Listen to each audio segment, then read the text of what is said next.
小时候我看过一档节目啊，叫《穷富翁大作战》，请到了香港的富商，不许带信用卡和钞票，只给50港币呢，体验普通工人的生活。一开始呢，很多人都认为自己是能够白手起家赚到钱的啊。其中一位富翁认为自己的出身和自己取得的成就呢没有直接的关系，穷人赚不到钱是因为所谓的没有斗志不够吃苦，坚信自己参加节目白手起家也能够打出一片天。结果被节目组安排呢，住到蟑螂臭虫随处可见的，腿都伸不直的1.4平米的，还是豪华工人宿舍，体验清洁工人的生活。发现6点半起床赶公交，单程票就13块了，1/3的生活费没了，盒饭呢30，根本吃不起。干了2个小时赚50块，和干了2天一样累，钱根本存不下来。一整天只是考虑吃东西，对生活未来呢完全没有什么期盼。节目的最后，他感慨说：“原以为市场啊就能解决一切，结果亲身体会才发现市场完全是弱肉强食啊！”我当时看完第一时间很感慨，愿意接受邀约啊，亲身体验清洁工人的生活呢，完全也可以和大多数的富人一样不接受这个邀请。感叹愿意接受这个邀请是很有勇气。随着慢慢长大呢，我愈发好奇这个挑战结尾他有真诚的感叹，那么之后的故事是怎么样的？田北辰先生，港区全国人的代表，香港立法會議員，時政圓桌的召集人，田議員和我們頻道觀眾打個招呼吧。大家好，你哋好，我哋中國嘅同胞，多謝你邀請我訪問啊！很多我們的觀眾聽到田議員這個名字的時候，第一反應應該就是當初的挑戰啊。這個挑戰本身相當精彩，但是媒體對他之後的事情呢，卻較少提及。實際上，田議員在香港立法會一直都是標杆性的人物，代表口號是別人做不好，我來做，講真話，辦實事，為無聲者發聲，為無權者充權。也一直是政商界呢相當親民的一派，所以也非常親切的管自己叫阿田啊，他的選民也叫他阿田。很明顯，這次挑戰之後才發現離基層民眾的生活還是比較遙遠啊。首先我們肯定田議員肯定是願意體驗基層的民生疾苦，另外一方面呢，就是想問一下田議員，那個挑戰之後啊，與自己之前對縮窄貧富差距、促進社會向上流動問題的看法，對之後從政您的政見或者推動的議題有哪些成就？嗱，首先咧，我就好認真咁去準備接待你呢個訪問啦。咁我都做咗啲功課，因為我都10幾年啦，我唔係樣嘢都記得嘅。咁我今日咧就係75歲。咁我有8個子孫。喺呢個2010年，即係15年前咧，就拍呢個片集嘅。咁當時我就未係呢個立法會議員。我係之後先至係嘅啫，2012年。咁所以2010年咧，我係一個全國人大代表，我做咗3屆。咁呢個當時係我第1屆嘅。咁我本身咧就香港土生土長啦，咁香港接受基礎教育啦，幼稚園、小學、中學，之後就去咗美國安奈爾大學紐約州嘅讀呢個學士，之後就去咗哈佛嘅商科學院咧。就讀呢個碩士嘅，咁就之後咧有3、4年咧，我就喺美國當時叫做最大嘅百貨公司 Macy's 紐約就做咗3、4年嘢，就係學嘢嘅，充實自己啲經驗。後來翻咗香港7、9年到啦，就自己創業。咁有個時裝品牌就叫朱二千，咁一路就到今日啦。咁所以我澄清一點，你介紹嘅時候咧叫咗我幾次做富豪，咁就我唔覺得我係富豪，我只不過係一個第一代嘅創業者。咁我係做零售嘅，咁零售絕對咧係成日都要掙扎啦、創新啦、求存啦，係咁咁多年咧，我仲可以生存到咧呢個牌子咧。只不過係我控制到自己嗰個經營策略冇擴充得太快，就唔貪心，慢慢嚟。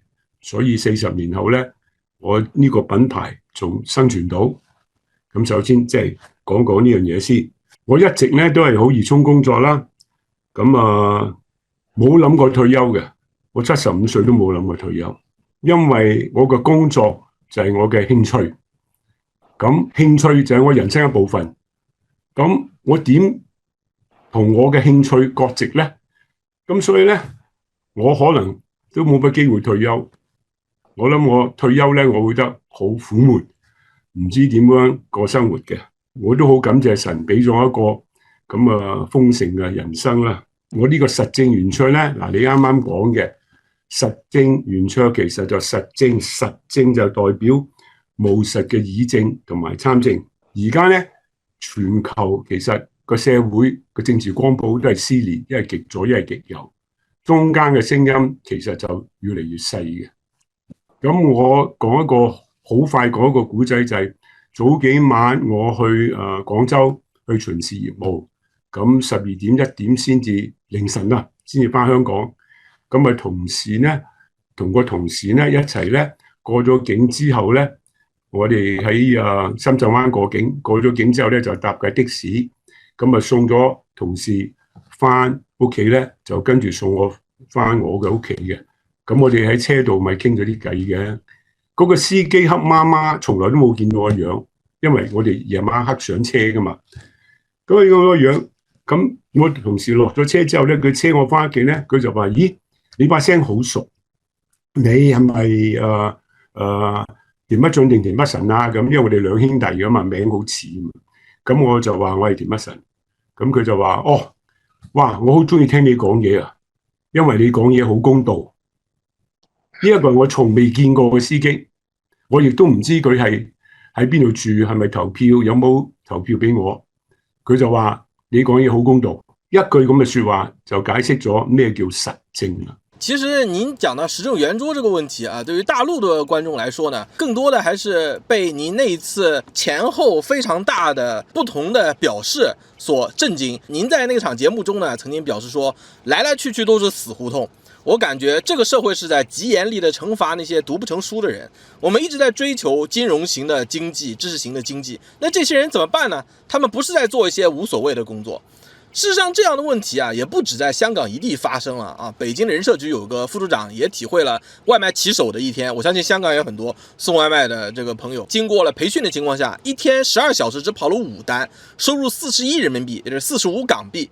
他在那一次拍攝中呢，癱坐在馬路上，表示說自己傾盡全力了，非常委屈，外賣騎手太難做了。之前還有很多人寄希望於 AI 和機器人，但似乎現在隨着 AI 和機器人的發展呢，企業會為了降低成本，進一步的減少用工。那田議員，您也是零售實業出身的嘛？您現在認為走出死胡同的路又會在哪裡呢？你呢個問題呢，我就思考咗10幾年噶啦。咁我諗下點樣答你先啦。當時嗰個經驗呢，話俾我聽，即係你如果係屬於基層，就好容易跨代貧窮嘅。因為你下一代又係咁，又係咁。咁當然啦，佢房屋住屋就係最貧窮噶啦。所以我當時咧，佢哋俾我嘅體驗咧，就係唔係住喺劏房啊，係有上下隔床。我只不過係有錢做一個清潔工，我嘅人工咧就只有俾我交租咧，租一個下邊嘅床位，一個床位啫。咁即係表示咧，我乜嘢嘢都要坐喺度做嘅，着衫啦，睇短信啦，乜都要坐喺度做嘅。我冇台冇凳嘅，冇得企嘅，除咗我行出去去廁所啦、沖涼啊咁啊坐喺度做所有嘅嘢。呢個就係我瞓覺、辦公所有嘢就喺呢個床位啦。咁佢減咗人工之後咧，佢剩翻落嚟嘅錢咧，以清潔工嘅薪酬咧，就俾我50蚊港幣一日。50蚊港幣一日，我要自己出錢搭車翻工，跟住搭車翻屋企，仲要一日3餐，咁好辛苦嘅。咁個3餐咧，我仲要研究邊度係最平嘅早餐，最平嘅中午。咁我哋發覺原來便利店啊，叮熱嗰啲便利餐咧，原來係最平嘅，可以食得飽。但係咧，嗰度入邊咧，其實肉就好少，全部都係飯嚟嘅。即根本就係食飯，就要過活啦。咁等我就開始明白咩事啦。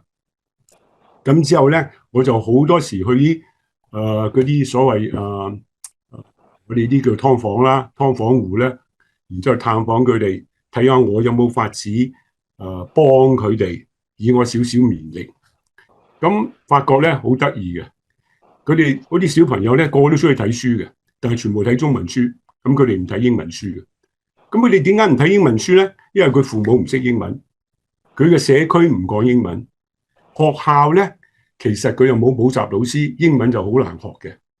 咁香港有個制度，就係如果你考入大學咧，你中英數要達到某一個水平。如果你是但一科跌低過某個水平咧，你就冇資格入我哋啲資助大學。咁大部分呢啲人咧，就係其他科目好高分，因為佢自己勤力。咁佢中文又好高分，佢數學又好高分，但係輸就輸在英文。好多就係英文唔得。我見到咁嘥，咁呢啲人係嘛，10幾年嘅辛辛苦苦，自己好勤力讀書，結果入唔到資助大學。咁你知啊，呢個世界冇大學學歷嘅，將來出嚟揾工又辛苦啦，係咪？當然你都可以創業嘅，創業唔使一定要學歷嘅，不過個成數就唔係高啦。咁於是乎咧，就觸動咗我咧，去發展一套叫做田叔叔英語閱讀計劃，就係我自己出錢，到而家第6年啦，就做4年級，就係幼稚園第1班、第2班、第3班，跟住小學第1班就4班，就講啲好有興趣嘅英文嘅古仔，但係就用點讀筆，因為如果我寫英文書咧，佢哋冇興趣嘅。嗰支係點讀筆，好貴嘅，但係嗰支點讀筆篤落去咧，就你睇住一啲好靚嘅繪畫，同埋有啲英文字，但係嗰個聲音咧就係英文嘅，係純正英文嘅。咁啲小朋友就好有興趣睇呢啲書。田叔叔英語閱讀計劃第1輯第1冊學校日。咁我而家開始咯，人咧就篤喺呢度啦。Is a talented pianist. Is afraid of cockroaches. Has curly hair and big eyes. 咁我就相信咧，細個嘅年紀，即係由4歲至8歲，俾佢哋接觸英文，唔係教佢英文，接觸英文，聽下睇下公仔，引起佢對英文嘅興趣。咁點解英文喺香港咁緊要咧？就係我正話咁講啦，入大學你英文一定要過某一個水平，而其實你今日同全世界接軌，嗱，有好多書當然係翻譯咗做中文，你可以完全唔使英文啦。但係事實上都有好多關於全世界嘅知識，係咪都係同英文有關？所以要裝備小朋友，唔好跨代貧窮咧。當然樣樣嘢都緊要，勤力讀書啦，所有方面啦。但係我就唔想佢哋因為一樣嘢就冇咗呢個咁嘅選擇。咁之後我就做咗好多呢啲啦。咁我喺成個節目度咧，我嘅啟發咧就係呢個市場係殘酷嘅，冇人會得同情你嘅，每個人都要靠自己爭取。自從呢個節目之後咧，我就諗起有一個新嘅概念啦，就公平同公義。到底公平好定係公義好咧？邊樣嘢啱啲咧？係咪？公平咧就係個個都係平等，大家都要交咁多稅，接受咁多社會服務，即係政府嘅服務，係咪？公義咧就係你有錢嘅就交稅，你冇錢嘅或者人工低嘅你咧，你就俾好少稅或者唔使俾稅。咁就有社會福利政策啦，有公營嘅醫院啦，有公營嘅交通啦，係咪？咁永遠都係你可以住喺或者接受啲公營服務好平，你亦都可以自己去買樓，買樓啦升值啦，咁你咪即係變咗個即係有錢中產啊，或者向上流動咯。咁我哋嘅社會係咁噶嘛。咁到底邊樣嘢啱啲咧？我就睇完呢個節目咧，咁多年咧，一路喺度掙扎，到底公平好定係公義好咧？咁咧，我最後咧就有咗一個啟發。嗰個啟發咧，我就寫咗句嘢咁啊，讀俾你哋聽啦。你要有接受公平嘅心態，才可以有實施公義嘅本錢。即係話咧，你每一個人細個出世咧，你就唔好怨嗰個家庭背景，唔好怨命，話唔公平，因為你生活咗一個窮嘅家庭，你可能係農村出身，人哋係城市出身，你要接受一個公平嘅心態。公平嘅意思即係人人都係咁噶啦，你要靠自己爭取，呢個咪公平咯。如果你有接受呢個心態咧，你將來咧就可以有實施公義嘅本錢。咩叫實施公義嘅本錢咧？就係將來啦，你有咗能力啦，好似我而家咁啦，我有咗能力啦，我咪自己出錢去做田叔叔英語計劃咯。咁我田叔叔英語計劃就係針對公義嘅問題。但係如果我一早唔接受公平，我唔去自己爭取，我考入康奈爾大學，考入哈佛大學，唔係因為我爸爸捐錢，當時我爸爸冇錢嘅，我又冇即係任何嘅人士嘅，我係自己考入去嘅。咁當時都少噶啦。咁我之所以有今日，咁我就自己攞翻啲閒錢出嚟咧，就去做一啲嘢，去做一啲所謂實施公義嘅工作。咁即係解釋俾大家聽，我呢個片拍咗之後，15年之後，我喺社會度做嘅嘢，我今日行嘅人生路程咧，都係同嗰條片係有啲關係嘅。好啦，咁未來嘅世界係點咧？未來嘅世界咧，就我最近喺立法會有一個議員辯論嘅議案，係我動議嘅，就講緊我哋嘅基礎教育要改革，基礎教育嘅課程要改革，就要完全落實人工智能 AI。因為而家咧，其實我哋啲基礎教育，大家知道 AI 約莫係乜，但係唔係好知道佢將來點樣影響將來嘅人類。咁一個好廣泛嘅討論啦。咁所以我今日同所有啲小朋友講咧，就當然啦，英文繼續重要，因為英文你係尋求知識噶嘛，係咪？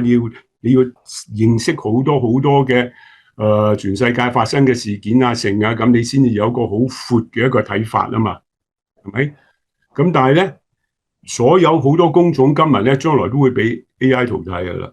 你啱啱講嗰位副局長係咪？副處長佢話得嗰41蚊人民幣點養活咧？係咪？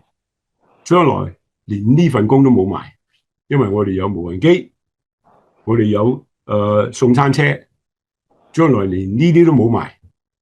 咁呢啲點解可以取代人類嘅嘢咧？或者取代呢啲工種嘅嘢咧？就係靠 AI。咁所以 AI 又點嚟嘅咧？就係我哋今日年青人小朋友讀書要多啲關注呢個概念啦。我嗰個辯論去到最後咧，我有個總結嘅，我就講咗句咁嘅説話。我係相信咧 AI 唔會取代人類 ，AI 唔會取代人類，就只會取代唔識 AI 嘅人。咁所以今日如果同你分享咧，我10年前咧喺香港呢個制度啊，15年前咧英文咧，今日都係英文，英文都係重要。一個係英文，佢本身你可以認知成個世界大局發生咩事啦，係咪？第二咧就係人工智能啦。咁當然你做人一定要有人格，係咪？一定要有信用啊，一定要講得出做得到啊，嗰啲都係重要嘅。咁啊，大致上就咁多啦。這點呢，我覺得非常有共感啊，因為就在跟您說話之前呢，我跟另外一位我經常捐贈的一個項目討論，在大陸的邊遠山區啊，我們叫老少邊窮地區，很多還是當初的革命老區，比方說江西省的一些貧困地區呢，給孩子要做這個公益的 AI 培訓，因為正如您所說啊， AI 之後會取代很多不識 AI 的這個人，但可能一定程度上比之前呢大家都沒有 AI 工具拉開的這個差距更是要大。特別是在一些比方說語言服務上，像您現在說廣東話，我說普通話這樣，如果原來是有一個翻譯的這麼一個就業崗位的話，有一個 AI 在這兒可能就取代了。那麼對於在農村生活的廣大的兒童來說，是一個更大的挑戰，這是一個亟待補齊的空缺。您在提及願意做出一些改變上呢，有相當多之前評判過您當初在這個挑戰裡面的轉變的大陸年輕人啊，我看了一個有6萬多贊同的，說您願意去接受這個挑戰，而且願意在之後付出行動來改變這個社會，本身就已經說明是一個在複雜多樣的世界裡，不但能夠堅持自己，還影響和希望吸引更多的人，給社會帶來更大改變的勇敢的人了。那您在香港呢，立法会里是一个标杆式人物啊，在从新民党出来组建时政圆桌之后，很多人都认为，随着新媒体的普及和全球右转保守的政治风气，在意事实、在意道理、在意逻辑的做法呢，比较难对抗煽动情绪、鼓吹意识形态对立、AI 造假、速食内容对受众的降智作用带来的收益 clout。就非常容易嘛，对吧？听上去爽，短平快就完了。我自己作为一个网红呢，就我们业内非常著名一个主播的结论说，我们在讲一个事儿的时候，这个事件分析的逻辑推导每多一步，那么观众就流失30%。我知道田园您之前就香港的一些问题呢，接受 BBC 采访的时候，曾坚定的表示立场说，可能两边的人都不喜欢我，可能我会输，但是输是否代表我会调教我的立场呢？我做不到。温和的建制派或者是爱国爱港的中间派，从来不是为了选票，是一个信念。我从政的初心就是相信事情能够以道理为基础，是其是，非其非。那也有批评声音认为说，应该是先赢了再说办什么事儿，一席拿不下，声音传不出，话听不进，满腔抱负也无处施展。那田议员，您如何认为在现在这个复杂多样的、面临各种挑战，特别是 AI 造假到处都是的世界里，不单能够坚持自己，还要影響更多的人，還要給我們的社會帶來更大的轉變？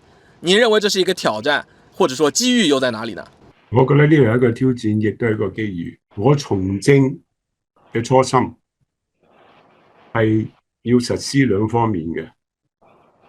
第一，我有一啲嘅立場。我好希望有個機會喺社會廣泛俾人民聽到。但係如果我要做到咁呢，我就要有個平台。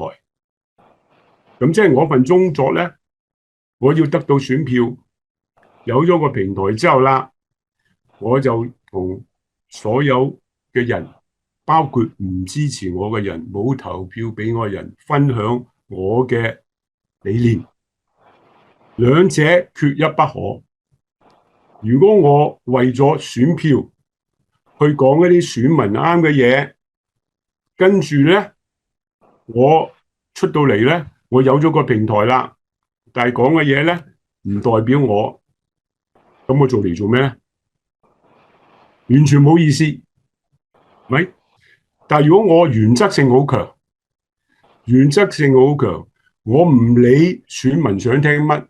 我全部跟住自己，又唔去聽取民意啊，唔去聽取成嘅咧，咁我就留為一個學者寫論文啦。因為我得唔到選票嘛，咁我平台都冇咗噶啦。嗱，我相信呢樣嘢。咁所以咧，我而家做法就好簡單。我哋實政圓桌啦，就講道理。我之前咪同你分享咗個的士司機，佢話即係即係覺得我公道啦。好啦，咁講公道說話，你再講多一次，再講多一次。如果你講3次公道說話，聽你咁講，呢啲選票冇晒啦，右邊又唔中意你，左邊又唔中意你啊嘛，係咪？但係唔係嘅，我係深信全世界嘅政治光譜，無論你邊個地區、邊個國家，雖然越嚟越兩極，都一定有一個中間嘅聲音，係講道理嘅。我就覺得嗰個中間講道理聲音咧，去到邊度放諸四海咧，都應該有約莫30%， 30%。咁所以咧，我之所以可唔可以維持翻個平台，又可以即係實施我呢個所謂講公道嘅理念咧，就好睇嗰個政治制度、個選舉制度。容唔容到30%嘅支持，係咪？咁就簡單啦。咁議會咧就得嘅，因為議會好多地區都有唔係一個議席噶嘛，有幾個議席噶嘛。但係你話如果要選一把手，要過半數嘅人支持咧，我呢個性格同埋我行呢條路線咧，就未必得啦。那您刚刚说了啊，还是认为有起码30%，有30%的这个老百姓是听得懂道理的中间派。那其实我讲的这个非常有意思，在于在美国啊，有一个前进党啊，后面呢现在变成美国党，是 Elon Musk 提出有80%的美国民众那是中间派一点都不喜欢 Democratic Party 民主党或者是 Republicans。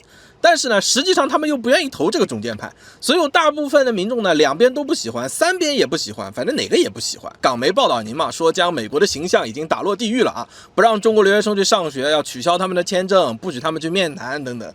那同时您还认为说，香港应该把握这个机遇，吸收那些被美国排挤的国际人才，点名就是香港科技大学嘛，已经接受了被哈佛搞回来的这个不仅是中国学生，还有这个国际学生啊。以您的观察，香港民众对这届特朗普政府上任以来美国的各种行为，包括什么关税啊，他要搞什么和平奖啊，观感如何？以及您对现在这个比较混乱的国际时局，有些无所适從的青年朋友有什麼寄語想說？全世界所有嘅政府都係有左、有中、有右，歷久以嚟都係咁嘅。中間就叫 centrist party。歐洲有好多國家嗰啲議會制咧，其實有左、有中、有右嘅，都唔係成日都係左同右執政，有時係中間派執政嘅。咁美國咧，其實以前咧，民主同共和黨都係偏向中間嘅，喺度爭選票嘅。只不過近年咧就開始拉到好開，咁就出現咗 Elon Musk， 佢話想填補嗰個空間。咁我可以話俾你聽，如果 Elon Musk 真係有咁多錢，可以去做一個選舉嘅競選，而又真係但我覺得冇可能啊！佢贏到咧，我可以話俾你聽，極左同極右全部會變晒中間，變晒之後咧，又大家分唔開啦。佢歷史嘅結果就係咁，咁我當然唔覺得佢得啦。但係你話中間派喺美國係咪完全冇一個嘅基礎咧？以前有一個富豪叫 Ross Perot， 佢真係以第三者去參選，去到最後佢真係參加大選，佢攞到2成選票喎，2成唔簡單喎，即係30幾咁佢2成啊！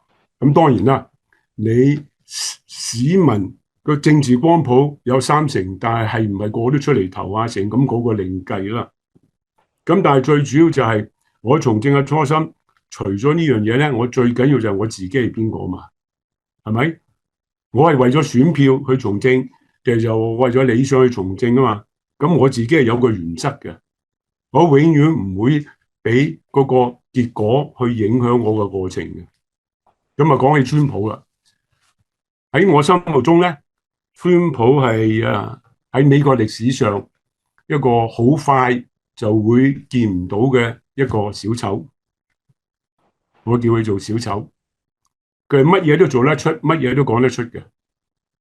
但係呢個小丑咧就並不笨。呢個小丑佢可以講大話，可以講完嘢唔算數。佢好清楚佢自己嘅目標，佢就不擇手段，只求結果。佢睇住個結果，佢可以講咗嘢唔算數，佢可以扭曲事實，佢可以做好多咧，係對一個公民社會嘅建立咧，長遠有一個好破壞性嘅影響。咁即係哈佛都係啫，係咪？咁即係將哈佛嘅美國嘅形象打咗落去地獄，就係咁解啦。以前個個都崇尚美國噶嘛，話兩黨輪流執政啊，一人一票啊，哇！呢個民主世界太美好啊咁。你而家睇到啊，一人一票嘅結果可以係咁噶，冇擔保邊個制度係特別好特別唔好啊。今日就係咁啦，係咪？咁佢之所以今日大行其道，因為咁巧佢喺呢個時段，佢又控制晒嗰啲參議院啊、國會啊咁嗰啲，咁佢咪可以咁樣行咯。但係呢個我唔相信長遠即係會都係一個咁嘅局面。咁所以好多人去參考川普做嘅嘢，我覺得係唔係好有理智嘅。我再講個故仔俾你聽。我有一年選舉投票，唔知3、4年前啦，選完票嗰日大選啦，我投完票出嚟啦，有個市民上去同我講，佢話：田議員，我投咗你一票。我話：多謝你。咁我問佢：咁你投中一票，你支持我乜嘢嘅政策啊？咁佢就話：其實咧，你好多政策我都唔同意嘅，我唔係好同意你啲政策嘅。OK， 你一陣間又幫下窮人，一陣間又幫下有錢人，你一陣間又幫下僱主，一陣間又幫下打工仔，係咪？你都唔係好即係貫徹咁幫一邊嘅。不過佢話我睇得到你想做乜，你想講道理啊，你可以解釋到點解你一時幫僱主，一時幫僱員啊？你係純粹從一個道理嘅方面出發。咁佢就話，因為咁我就投你一票。咁我相信呢個就係我3成嘅選票之中嘅其中一個代表者啦。咁如果有一日3成我都唔得，我冇咗個議席，咁就冇咗我呢個聲音噶啦。那在提到很多人觉得这个一人一票就是好的问题上，其实利比里亚照抄了美国的这个整个宪法、整个的国家的体制。印度还自认为是3权分立的社会主义国家，印度也是一人一票。刚刚其实提到一点啊，就是有很多我们的青年朋友，因为本频道大部分观众是受过良好教育的青年嘛，在大学毕业生以及硕士博士生为主。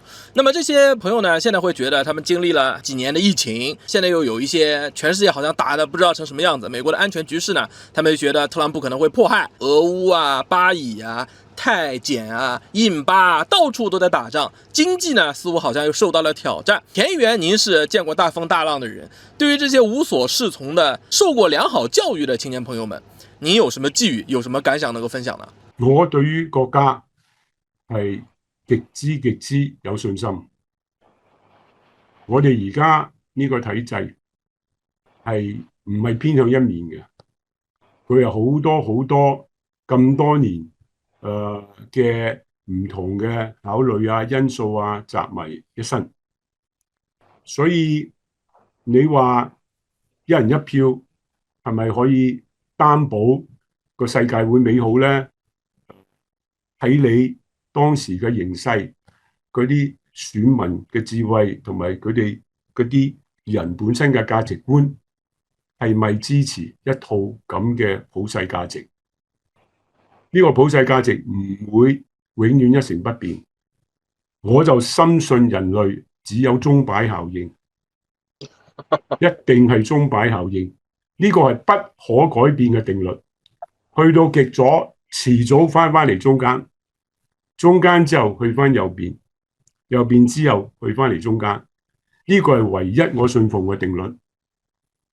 咁所以我睇得目光夠遠呢，我就一啲都唔擔心。再次非常感謝田議員呢百忙之中抽出時間跟我們頻道觀眾分享了他對於之前窮富豪大作戰的體驗和對現代國局勢、對香港局勢、對年輕人發展、對經濟形勢的看法。也希望之後呢能夠再次邀請田議員對其他熱點問題呢給我們觀眾見面聊一聊他的看法。謝謝田議員。好，多謝你。